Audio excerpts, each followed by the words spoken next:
안녕하세요. 재무멘토 김정란입니다. 반갑습니다. 여러분 그거 아세요? 커버드 콜 ETF가요. 수염이 빠진 사자처럼 이름에서 숫자가 모두 빠져버렸어요. 숫자하고 프리미엄이란 단어가 모두 빠져버린 거죠. 그래서 이제는 ETF 이름을 보고 ETF가 몇 프로의 수익을 타깃하는구나를 감을 잡을 수가 없게 됐어요.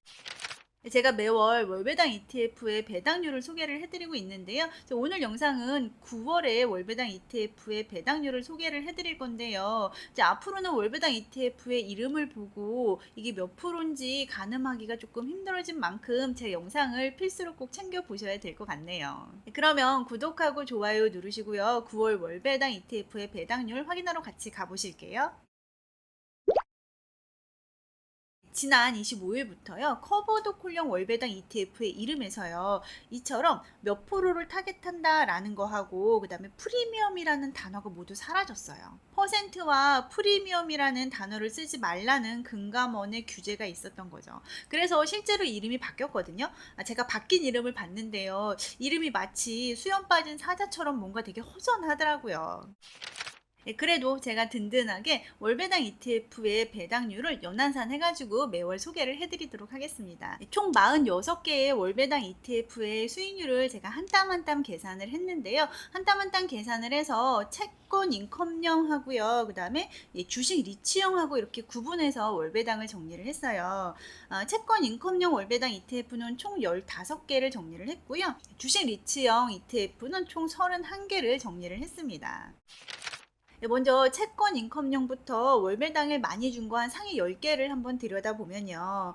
10개 중에서 1, 2, 3, 4위는 커버드 콜형이 차지를 했고요. 자, 커버드 콜이 지금 타이거 미국 30년 국채 커버드 콜 액티브가 연 12.4%, 그다음에 코덱스 미국 30년 국채 타겟 커버드 콜이 연 12%, 그다음에 라이즈 미국 30년 국채 커버드 콜이 연 10%의 배당을 한 거를 볼 수가 있어요. 자, 원래는 이 코덱스 미국 30년 국채 타겟 커버드 콜 상품의 이름이 코덱스 미국 30년 국채 플러스 12% 프리미엄 상품이었거든요. 근데 이제 요번에 금감원 규제로 플러스 12%하고 프리미엄이란 단어를 모두 걷어낸 거예요. 그래서 뭔가 좀 밋밋하긴 하지만 이 상품은 연 12%의 월배당을 타겟으로 하고 있는 상품이에요. 그 밑에 인컴 혼합형도 월배당이 7.5%로 확인이 되고요. 그다음에 투기 등급 채권 회사채도 월배당이 괜찮은 거를 볼 수가 있어요. 그리고 S 미국 30년 국채 액티브는 커버드 콜 상품은 아닌데 미국 국채에 그냥 투자하는 상품이거든요. 이 상품도 월배당을 연 4% 정도 한 거를 볼 수가 있습니다. 제가 항상 말씀드리는 게 이 월배당하고요. 기간 수익률이 서로 다르다라고 말씀을 드렸어요. 월배당을 많이 받아도 기간 수익률이 마이너스라면은 토탈 리턴은 마이너스가 날 수 있다라고도 말씀을 드렸었죠. 자, 그런데 지금 보면은 우리 국채 인컴형은 기간 수익률이 마이너스가 하나도 없는 거를 볼 수가 있어요. 왜냐하면 미국이 B컵 금리 인하를 하면서 채권 가격이 전반적으로 좀 상승해 있는 상황이기 때문이에요. 물론 9월 18일에 정말 B컷을 한 다음에는 금리가 지금 약간 반등하기는 했지만 전반적으로는 금리가 지금 조금 내려와 있는 상황입니다. 그래서 채권을 기초자산으로 하는 월배당 ETF하고 또 채권에 투자하는 월배당 ETF들이 이렇게 배당률과 기간 수익률이 양호한 것을 볼 수가 있습니다. 제 채널을 계속 봐오신 분들은요. 커버드 콜형 월배당 ETF하고 전통 배당형 월배당 ETF하고의 차이점을 잘 알고 계실 거예요. 그런데 혹시 잘 모르시는 분들도 있을 것 같아서 한 번 더 설명을 드리면요. 예를 들어서 미국 30년 국채를 샀다고 가정을 해보면 기초자산 보유인 거죠. 미국 30년 국채를 보유한 거예요. 자, 그러면 수익률 그래프는 이렇게 노란색처럼 생기는데요. 기초자산 가격이 오를수록 이익이 많이 나는 구조가 되는 거예요. 기초자산 가격이 이만큼 오르면 수익이 이만큼 나는 거고요. 이만큼 오르면 수익이 이만큼 나는 거죠. 자, 그래서 전통 배당형 월배당 ETF는요. 내가 투자한 기초자산의 가격이 올라가거나 이자를 많이 받으면 월배당이 높아진 아주 심플한 구조를 갖고 있어요.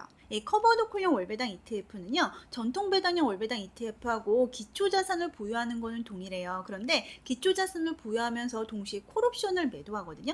콜옵션을 팔면서 프리미엄이라는 걸 받아요. 이렇게 기초자산을 보유하고 콜옵션을 매도했을 때 이 두 수익 구조를 합해보면요. 이렇게 빨간색으로 커버드 콜이라는 새로운 수익 구조가 탄생이 되는데요. 자, 이 커버드 콜의 구조를 그냥 직관적으로 간단하게 이해를 하면은 기초자산 가격이 어느 정도 올라갈 때까지는 그 기초자산 가격이 올라간 것까지는 이렇게 같이 먹을 수가 있는 거고요. 덤에서 프리미엄까지 먹은 거죠. 그런데 상단이 제한이 돼요. 기초자산 가격이 일정 구간을 넘어가면은 옵션을 산 사람이 그 가격이 달라고 하기 때문에 이 상단이 제한이 되는 겁니다. 내용이 살짝 복잡한데요. 결론을 말씀드리면 커버드 콜형 월배당 ETF는 옵션을 매도해서 받은 프리미엄으로 월배당을 준다. 가격이 너무 많이 오른 거는 먹지를 못한다. 그거만 알고 계시면 됩니다. 여기서 조금 더 상세하게 이해를 하고 싶으신 분들은요. 제가 월배당 ETF 강의에서 조금 더 자세하게 설명을 드렸어요. 그래서 고정 댓글에 강의를 들을 수 있는 링크를 제가 올려드릴게요. 그 링크를 참조하셔서 한번 강의도 수강해 보시기 바랍니다. 그래서 이러한 커버드 콜형 ETF와 전통 배당형 월배당 ETF의 수익률 차이는 어떻게 나타나냐면요.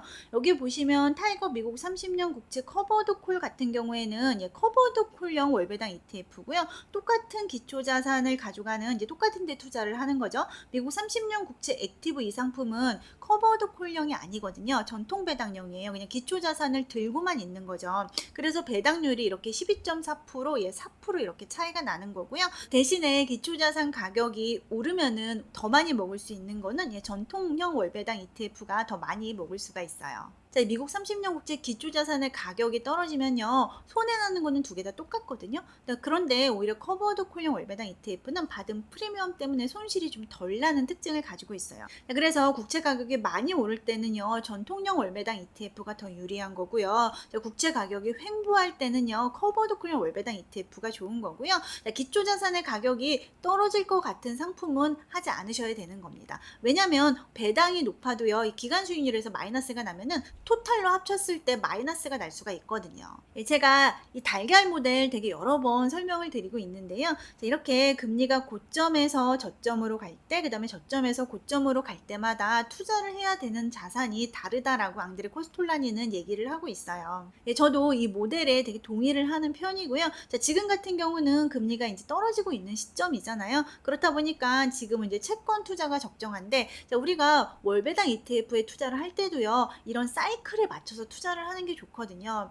물론 지금 주식이 계속 좋고 오르고 있지만 약간의 이 부분에서 경기 침체가 나타날 수가 있는데, 경기 침체가 안 나타나고 그냥 연착륙을 하면 너무 좋은데요. 만약에 경기 침체가 나타난다면은 이 커버드 콜형 월배당 ETF의 이 프라이스 리턴죠. 기간 수익률이 꽤 많이 하락을 할 수가 있어요. 그래서 이런 위험을 인지하시고 기초 자산을 선택하시는 게 중요하다라고 말씀을 드리고 싶어요. 제가 주식 리치형 월배당 ETF는 총 31개를 계산을 했는데 그 중에 상에 랭킹된 10개만 한번 뽑아봤어요.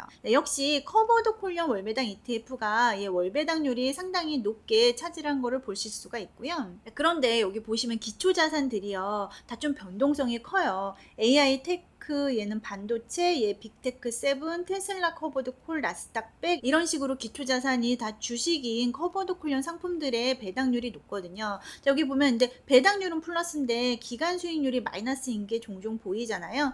아까 말씀드린 것처럼 경기가 연착륙을 가서 이제 주가가 완만히 상승하면 이보다 좋은 상품은 없어요. 자, 그런데 혹시 경기 침체가 오거나 하면은 이렇게 주식을 기초자산으로 하는 커버드 콜형들은요. 기간 수익률이 꽤 많이 하락을 할 수가 있어요. 그래서 그 점 꼭 유의하시고 상품을 선택하시는 게 좋습니다. 오늘은요. 제가 월배당 ETF의 배당률을 9월 기준으로 연환산을 해서 한번 보여드렸는데요. 실제로는 제가 되게 많이 계산을 했어요. 아까 제가 46개 계산했다고 말씀을 드렸는데 영상으로는 채권 인컴형 10개, 주식 리치형 10개 이렇게 보여드렸습니다. 그런데 조금 더 많은 월배당 ETF를 보고 싶으신 분들은요. 멤버십 후원을 통해서 엑셀로 다운을 받으실 수가 있습니다. 엑셀 파일에는요. 제가 보수도 넣어놨고요. 그 다음에 주당 월배당 금액도 넣어놨고 그 다음에 기간 수익률도 모두 계산을 했고 또 위험을 볼 수 있는 표준 편차도 계산을 해서 넣어놨어요.